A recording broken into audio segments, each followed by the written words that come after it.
भाग्य के पार्टी से धन्यवाद और 20 के बजाय 20 लाख का संपर्क भगवान।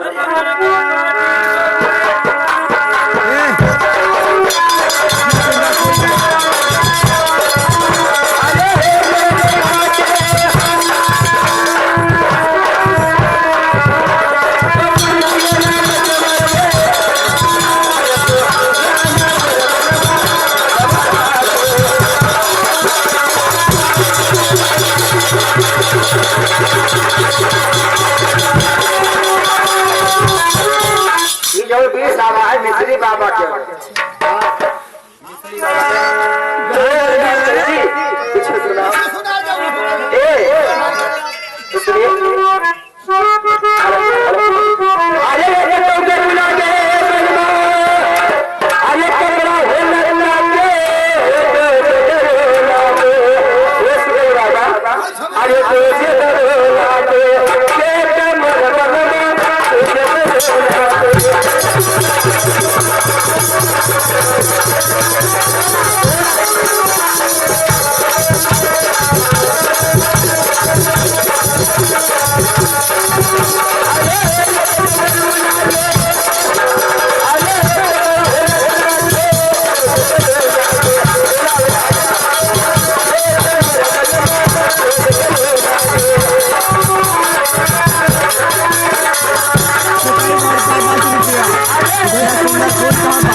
निवासी ये 10 रुपया कुछ आ रहा है। उनको फरमाइश कहा क्या है ऐसे सुंदर फूल कहाँ पायो को लेगा लेकिन हले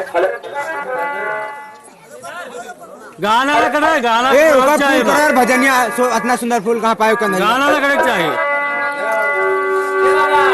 हाँ भैया दूसरे भजन सुनाते हो। बाबा को मालूम है बाबा का बुलाओ बाबा का बुलाओ बाबा कराओ सुनाई दे बाबा भी है। हाँ अरे अरे तके अरे कुल जाने वाले बसले अरे कुल जाने वाले बसले अरे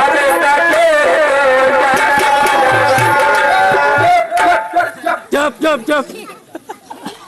ये हमारे वही लड़की का फूफा